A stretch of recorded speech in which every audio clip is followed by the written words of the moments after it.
जो हमने डिसाइड किया था वेटिंग टाइम पीरियड, तो उसके उस टाइम से ज़्यादा टाइम हो गया है। हमने 5 मिनट 6 मिनट वेटिंग की अदर अपने फ्रेंड्स के लिए जो ज्वाइन होना सर चाहते हैं उनके ये लिए। क्या?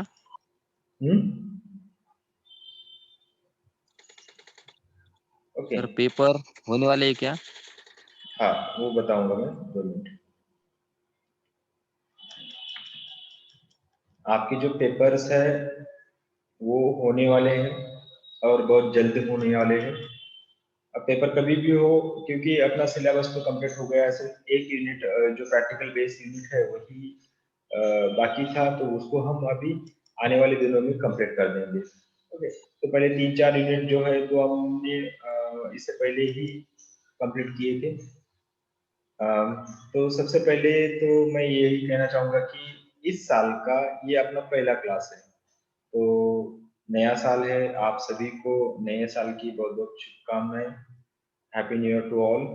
सर क्योंकि न्यू इस साल में तो ये पहला लेक्चर है ऐसा मान रहा हूँ मैं। पिछले 10 या 12 दिनों से लेक्चर नहीं ले पाया, उसका रीज़न आप सभी को पता है, क्योंकि बैकलॉग की एग्ज़ाम थी। तो वही एग्ज़ाम कंडक्ट करना, मार्क भरना, वो यूनिवर्सिटी को सेंड करना, उसके बाद कुछ इलेक्शन ड्यूटीज़ के बारे में कुछ हमारा काम चल गया था। तो उसके उसी कारण फिर बाद में मैं पर्सनल छुट्टी पे था 1-2 दिन, तो उसके कारण आपका पिछले 10 दिनों में क्लास नहीं हो पाया। कोई बात नहीं, क्योंकि जब हम सिलेबस को देखेंगे तो हम सबसे आगे हैं सिलेबस के पॉइंट ऑफ व्यू से, तो हमें कुछ फ़र्क नहीं पड़ता 10 दिनों क्लास नहीं हुआ तो भी। मगर आज से हम आने वाले दिनों में कंटिन्यू करेंगे। सिर्फ़ 2 या 4 दिन आपका क्लास नहीं होगा, क्योंकि इलेक्शन ड्यूटी हमें करनी है 14-15 तारीख को। तो उसके कारण 2 या 3 दिन क्लास नहीं होगा, मगर ये कंटिन्यू चलेगा। ठीक है? अपना प्रैक्टिकल बेस यूनिट जितने भी रहे हैं, आई थिंक 1.5 यूनिट बचा है, तो वो हम कवर कर देंगे। तो चलिए स्टार्ट करते हैं। आज जस्ट रिवाइज करेंगे, क्योंकि बहुत लोग 1-2-3 लोग नए हैं, बाकी सब कंटिन्यू क्लास किया है सब लोगों ने।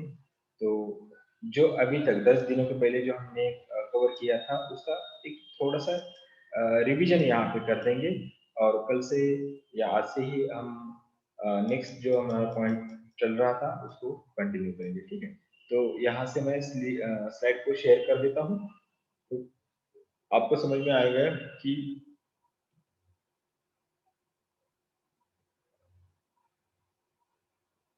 ठीक है। ये स्लाइड तो आपने देखी होगी। अब एक बात यहाँ पे मैं आपको नोटिस करना चाहूँगा, यहाँ पे एक सूचना देना चाहूँगा कि इससे पहले वाले जी जितने भी यूनिट्स थे, जिनको हमने कवर किया था, जिस पॉइंट को कवर किया था, उस पॉइंट के बारे में मैंने आपके व्हाट्सएप ग्रुप के ऊपर एक पीडीएफ फाइल, जो स्लाइड जो मैंने शेयर की थी या जो डिस्प्ले की थी, तो उसी को पीडीएफ में कन्वर्ट करके मैंने आपको वो फाइल, वो नोट्स वाली फाइल आपके व्हाट्सएप ग्रुप के ऊपर मैंने सेंड कर दी थी, ताकि आपको वो रेफरेंस में आप ले सके, उसको पढ़ सके। मगर आज से इस यूनिट की कोई भी पीडीएफ फाइल मैं आपको व्हाट्सएप ग्रुप पर सेंड नहीं करूंगा। आपको क्या करना है, एक स्लाइड को एक्सप्लेन करने के बाद आपको उस स्लाइड का अपने साइड से स्क्रीनशॉट निकालना है। अब स्क्रीनशॉट निकालने के बाद वो आप एज उसको लिखना चाहते हो, उसको देखकर आप अपने नोटबुक में उसको नोट डाउन कर सकते हो, अदरवाइज अपने मोबाइल में उसको सेव करके रख सकते हो। जितने भी स्लाइड आप कैप्चर करोगे, हर एक स्लाइड को मैंने यहाँ पे नंबरिंग दे दिए हैं, और तो वो नंबरिंग आपको बहुत ही हेल्पफुल रहेगी सीक्वेंस के लिए। देख लेना, हर एक स्लाइड के सबसे नीचे वाले ये जो राइट बॉटम वाला कॉर्नर है, इसमें इस पर मैंने यहाँ पे स्लाइड नंबरिंग इंसर्ट की है। एक नंबर वाली स्लाइड, 2 नंबर वाली स्लाइड, 3 नंबर वाली स्लाइड। तो इससे आपको पता चलेगा कि कौन सी स्लाइड का नंबर क्या है। तो ये यहाँ पे फोकस कर देना, ठीक है? तो जब भी आपको ये पूरा स्लाइड एक्सप्लेन होने के बाद आपको क्या करना है, इसकी स्क्रीनशॉट निकालना है। अब स्क्रीनशॉट कैसे निकालना है, ये आपने अपने मोबाइल का सबको पता है। हर एक का मोबाइल अलग होगा, तो ऑप्शन आपको पता है कि स्क्रीनशॉट कैसे कैप्चर किए जाए, ठीक है?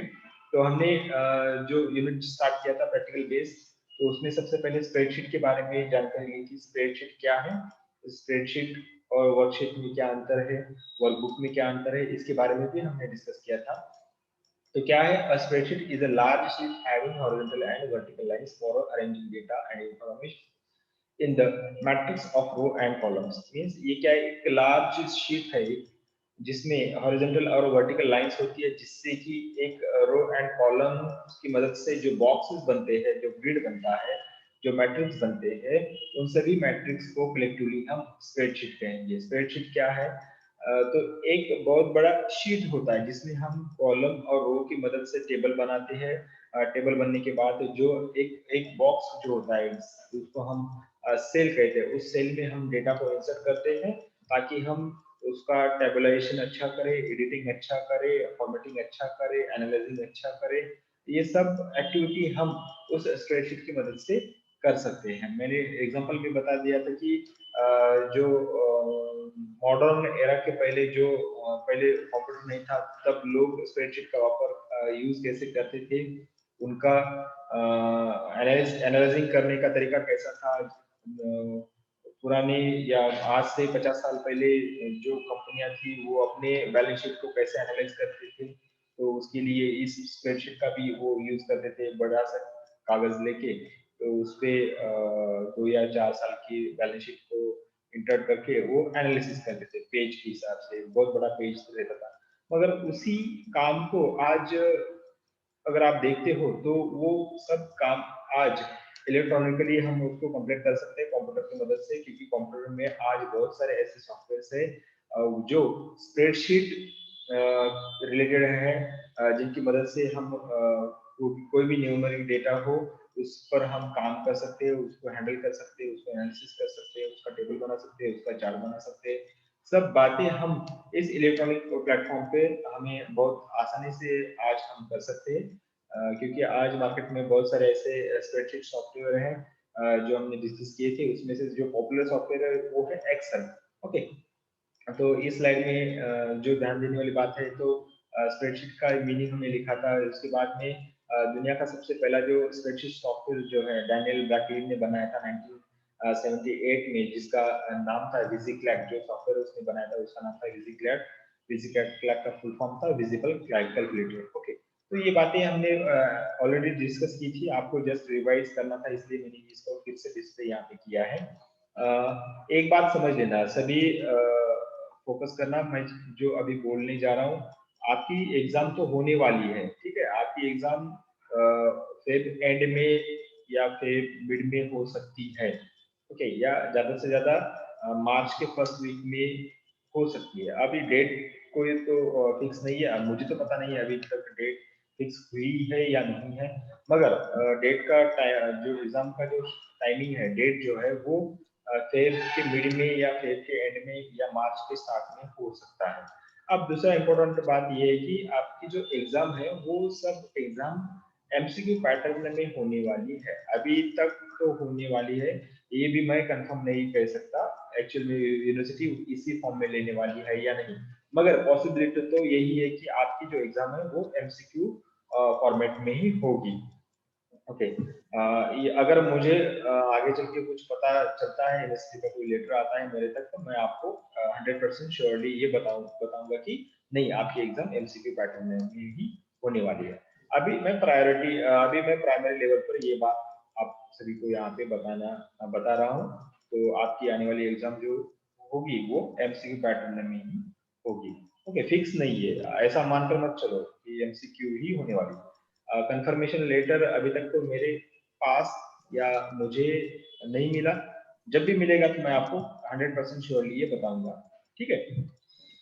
तो अभी अपना जो स्टडी करने का जो पैटर्न है वो हमें थोड़ा सा चेंज करना पड़ेगा, क्योंकि एक्सप्लेनेशन करते समय आपको हर एक कंटेंट के ऊपर एमसीक्यू कैसे जनरेट हो सकता है यही सीखना होगा। तो एमसीक्यू कैसे जनरेट होगा, ये कला, ये आर्ट अगर आपको अभी से पता चली ना, तो आने वाले फ्यूचर में इसका बेनिफिट आपको मिलेगा ही। और ज्यादा अधिक ऑलरेडी जो एमसीक्यू है, दूसरों के एमसीक्यू पढ़ने की जरूरत नहीं होगी। तो फोकस करना, मैं आपको उसी पॉइंट के ऊपर फोकस करवा दूंगा कि कैसे इस सेंटेंस के ऊपर एमसीक्यू क्रिएट होगा, कैसे जनरेट किया जा सकता है। किसी भी एंगल से अगर एक सेंटेंस के ऊपर किसी ने एमसीक्यू किया तो उसी एंगल के ऊपर आप दूसरे एंगल से एमसीक्यू उसको बना सकते हो, ताकि एमसीक्यू में आंसर तो एक ही रहेगा, मगर एमसीक्यू में क्वेश्चन पूछने का तरीका जो होता है वो अलग अलग हो सकता है। तो हम उन उन सभी एस्पेक्ट को यहाँ पे डिटेल में समझ लेने की कोशिश करेंगे हर एक कंटेंट के बेस पर। ओके, अभी इस शीट में अभी ये जो स्लाइड है इसके ऊपर क्या एमसीक्यू आ सकता है। एक तो आपको पूछा जा सकता है कि सबसे पहले जो स्प्रेडशीट सॉफ्टवेयर है वो किसने बनाया था। ओके, तो उसका नाम है डैनियल बैकलिन। ओके, इसी क्वेश्चन को घुमा फिरा के वो ऐसे भी पूछ सकते हैं कि डैनियल बैकलिन ने कौन सा सॉफ्टवेयर बनाया था। तो आपको आंसर ऐसा मिलेगा कि विजिक्लैक सॉफ्टवेयर बनाया था। ओके, तो तीसरे एंगल से ऐसा भी क्वेश्चन पूछा जा सकता है कि डैनियल बैकलिन ने किस संदर्भ में सॉफ्टवेयर बनाया था।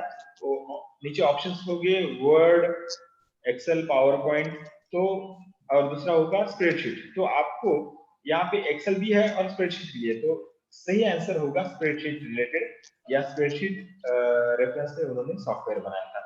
तो किस ईयर में सॉफ्टवेयर बनाया था? 1978 में डैनियल। अब डेट के बारे में तो आपको इतना नहीं पूछा जाएगा क्योंकि हर एक एमसीक्यू की एक लेवल होती है। ओके, हर एक लेवल के हिसाब से वो एमसीक्यू जनरेट किए जाते हैं।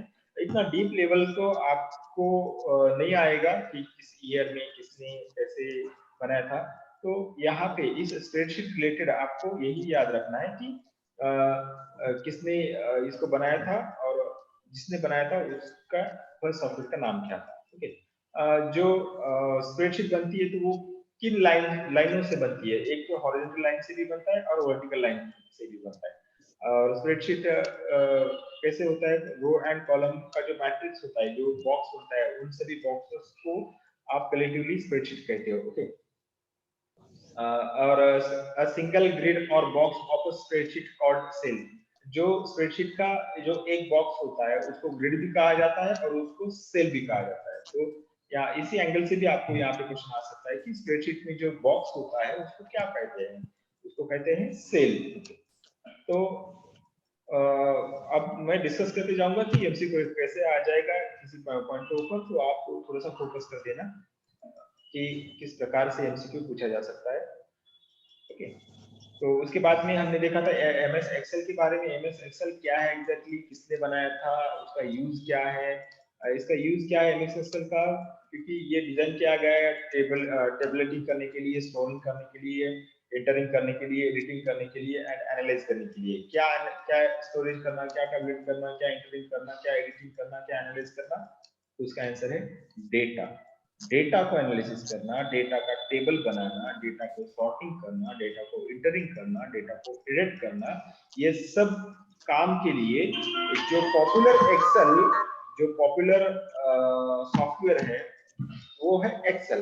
अब ये जो एक्सेल है ये किसने बनाया था? माइक्रोसॉफ्ट कंपनी ने बनाया था। कब बनाया था? 1985 में बनाया था। ओके, तो एक्सेल में क्या है, क्या क्या इंक्लूड होता है, एक्सेल में क्या प्रोवाइड किया गया है माइक्रोसॉफ्ट कंपनी द्वारा? तो एक्सेल में बहुत सारे फॉर्मूलाज बाय डिफॉल्ट प्रोवाइड किए गए, बहुत सारे फंक्शंस है।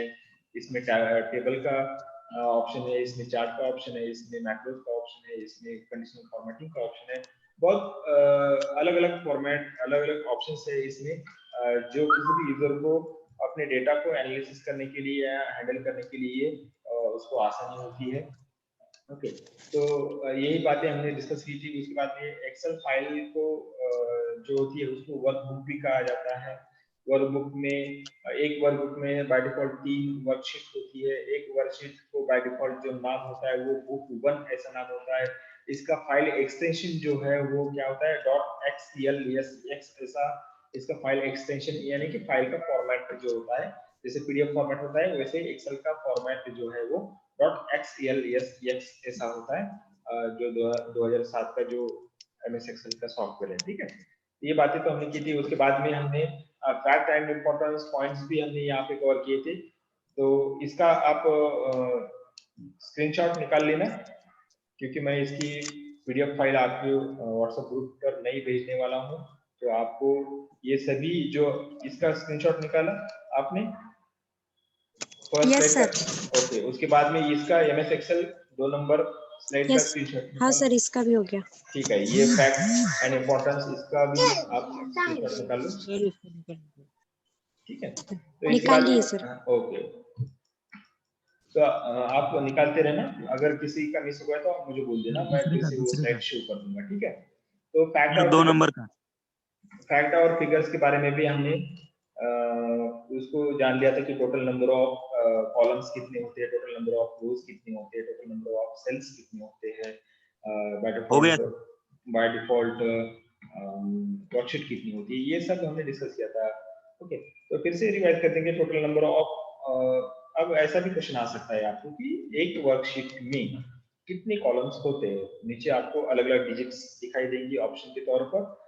तब उन सभी ऑप्शन में से आपको यहाँ पे 16,384 वाला ऑप्शन आपको क्लिक करना होगा, क्योंकि इतने टोटल कॉलम्स होते हैं एक वर्कशीट में।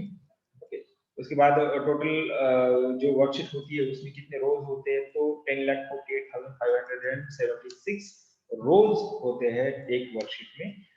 इन दोनों को अगर आप मल्टीप्लाई करोगे कॉलम्स एंड रोज को, उनका जो आंसर आएगा वो टोटल नंबर ऑफ सेल्स होंगे। तो कितने सेल्स होते हैं अगर आप काउंट करना चाहोगे तो ये पॉसिबल नहीं होगा, मगर ये इतना डीप में जाने की जरूरत नहीं, ये cell total cells number of cells आपको पूछा नहीं जाएगा। ठीक है, तो ज्यादा लोड मत लेना, सिर्फ row and columns total number कितनी ये याद रखना।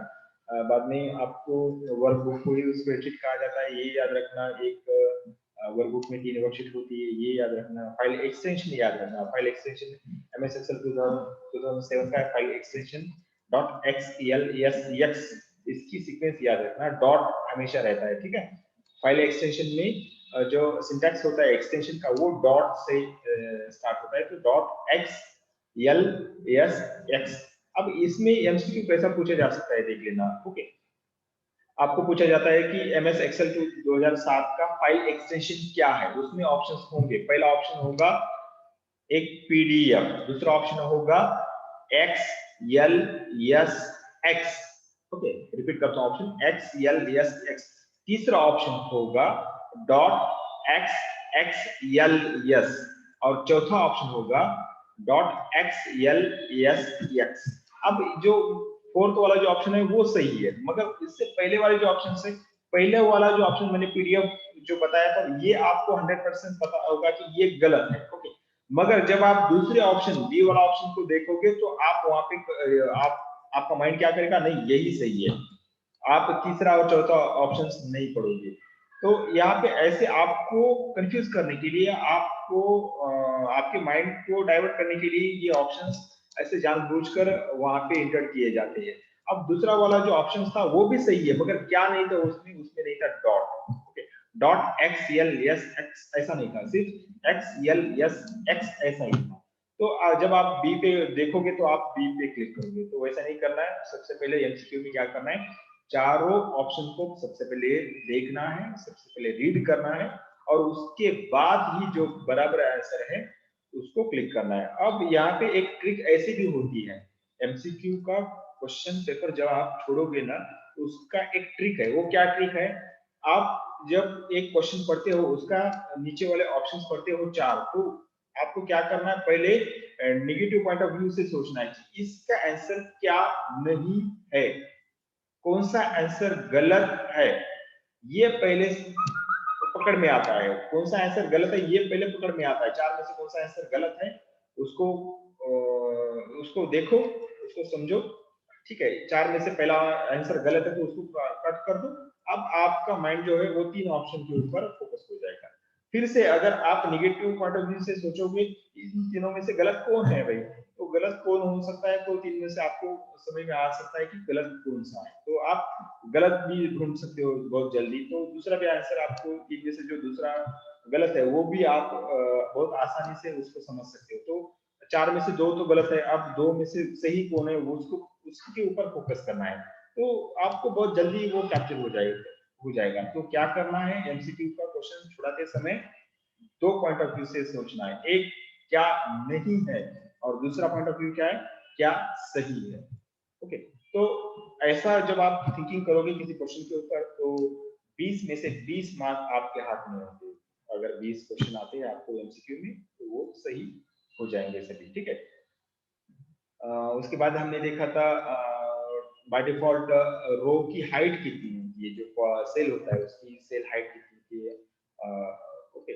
तो 15 पॉइंट का होता है। जो कॉलम की विड्थ जो होती है, जो जाड़ी जो होती है, या जो साइज होती है कॉलम की, उन दो कॉलम के बीच में कितना अंतर होता है, तो 8.43 पॉइंट्स बाय डिफॉल्ट होता है। इसको आप एडजस्ट कर सकते हो, इसको कम ज्यादा कर सकते हो, ठीक है। तो ये बात हमने की थी। उसके बाद में हमने कॉलम के लेबल क्या होते हैं, रो के लेबल्स क्या होते हैं, ये देखा था।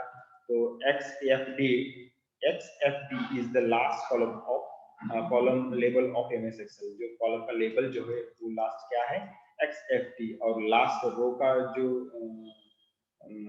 लेवल है वो क्या है, 10,48,576। ओके, ये उसका लेवल है, क्योंकि और रो की जो सीक्वेंस लेबलिंग जो होती है वो अल्फाबेट न्यूमेरिकल होती है, और कॉलम की जो लेबलिंग होती है वो अल्फाबेटिकली होती है, ठीक है।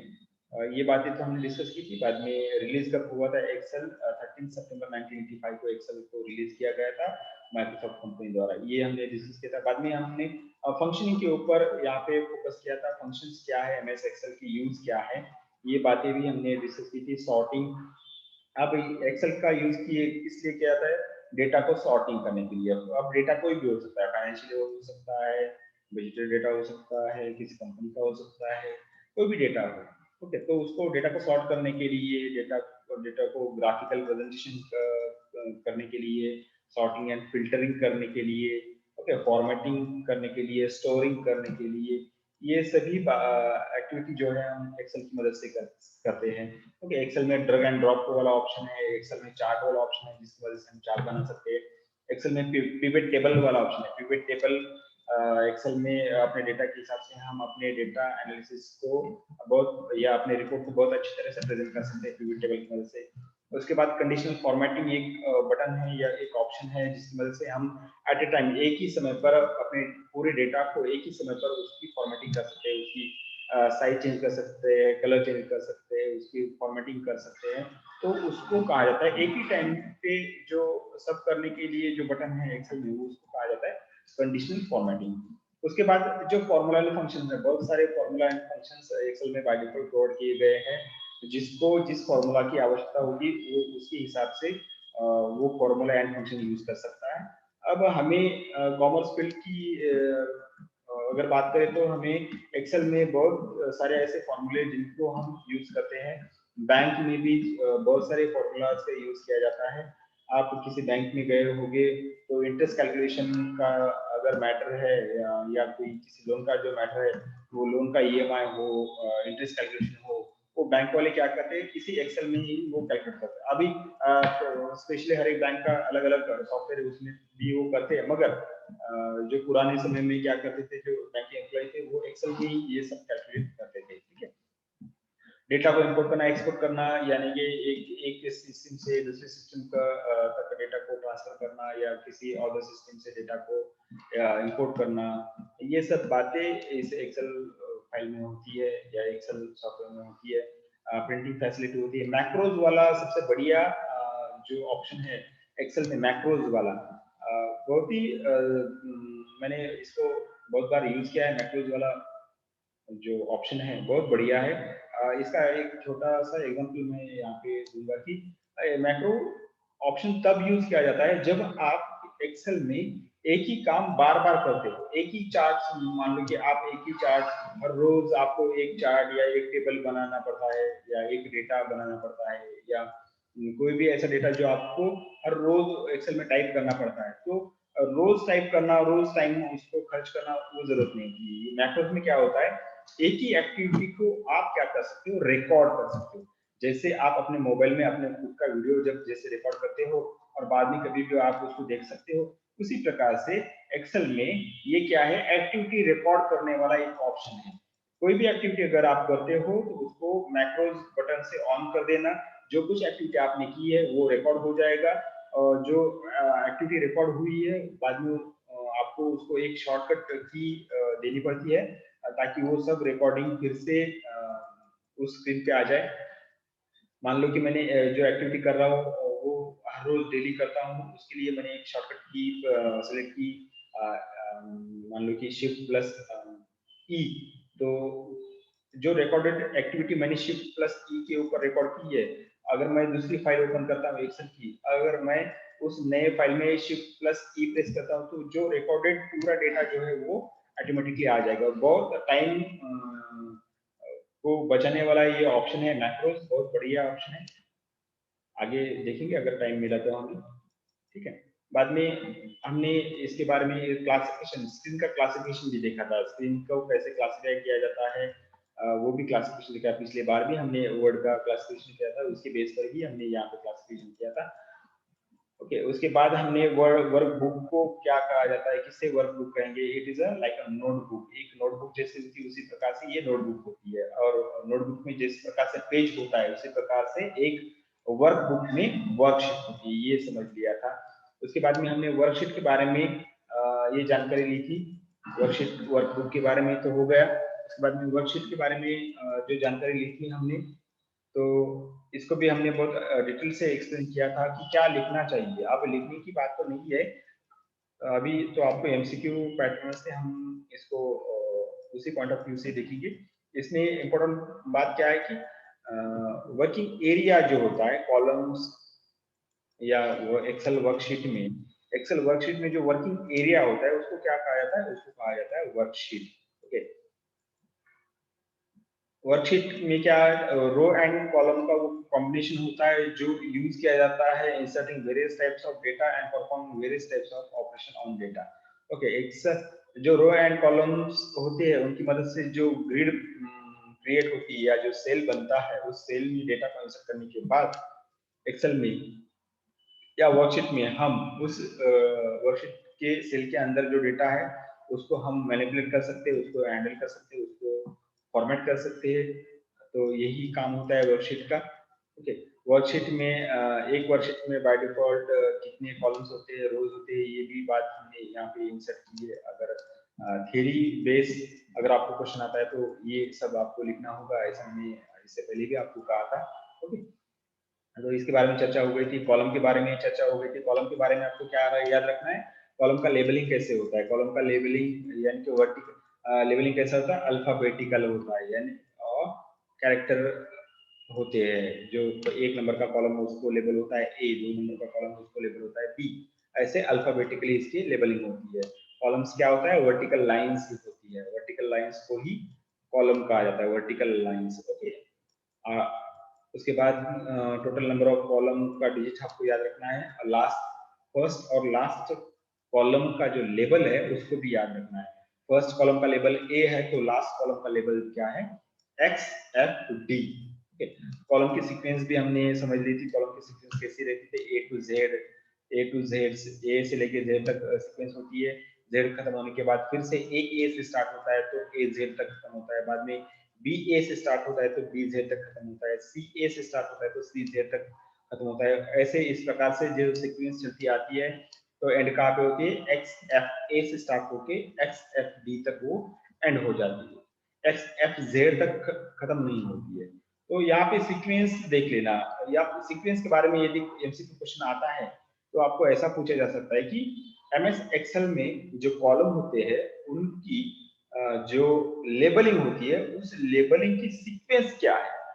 ओके, तो ऑप्शंस होंगे ए टू जेड, दूसरा होगा ए टू ए जेड, तीसरा होगा X F A to X F D, और लास्ट होगा X F A to X F Z. अब इसमें आपको ऐसा पूछा जाता है कि इस सीक्वेंस में जो लास्ट वाली सीक्वेंस है उसको पहचानो इन चारों ऑप्शन में से। तो यहाँ पे नोट करने वाली बात ये है कि एक्स एफ ए की सीरीज जो है वो एक्स एफ जेड तक खत्म नहीं होती है, वो बीच में डी तक ही खत्म हो रही है, ए टू डी के बीच में ही खत्म हो रही है। यानी कि X F A, X F B, X F C और X F D, last X F D वाला लेबल है। ओके, ये जेड तक नहीं आएगा। तो ऑप्शन में आपको ये Z तक दिखाई देगा, वो गलत होगा, ठीक है। उसके बाद में हमने जिस प्रकार से कॉलम का देखा उसी प्रकार से रो को भी देखा था। रो की लाइंस कैसी होती है, हॉरिजॉन्टल लाइंस होती है। हॉरिजॉन्टल लाइंस जो होती है स्प्रेडशीट के ऊपर या वर्कशीट के ऊपर, तो उनको रो कहा जाता है, ठीक है। रो की लेबलिंग कैसी होती है, वो न्यूमेरिकल होती है। ए से लेके सॉरी 1 से स्टार्ट होता है, तो कहाँ पे खत्म होता है, 10,48,576 पे वो खत्म होता है, ओके। उसके बाद में हमने सेल को देखा था। सेल क्या है, ये इंटरसेक्शन है। इंटरसेक्शन किसका है, कॉलम्स एंड रोज का। जब कॉलम्स एंड रोज आपस में इंटरसेक्ट करते हैं या उनका इंटरसेक्शन आपस में होता है, तब जाके एक सेल बनती है, या उस दोनों के इंटरसेक्शन से जो बॉक्स बनता है उसी को सेल कहा जाता है, ओके। सेल में क्या इंक्लूड कर सकते हैं हम, सेल में डेटा को इंसर्ट कर सकते हैं, चाहे वो न्यूमेरिकल डेटा हो चाहे वो अल्फाबेटिकल डेटा हो। यानी कि चाहे आप एक सेल में 1 2 3 4 ऐसा भी टाइप कर सकते हो, ABCD ऐसा भी टाइप कर सकते हो, या कुछ सिंबल्स है वो भी टाइप कर सकते हो, फॉर्मूला भी टाइप कर सकते हो, फंक्शन भी टाइप कर सकते हो। यानी कि एक सेल में आप कुछ भी टाइप कर सकते हो, ओके।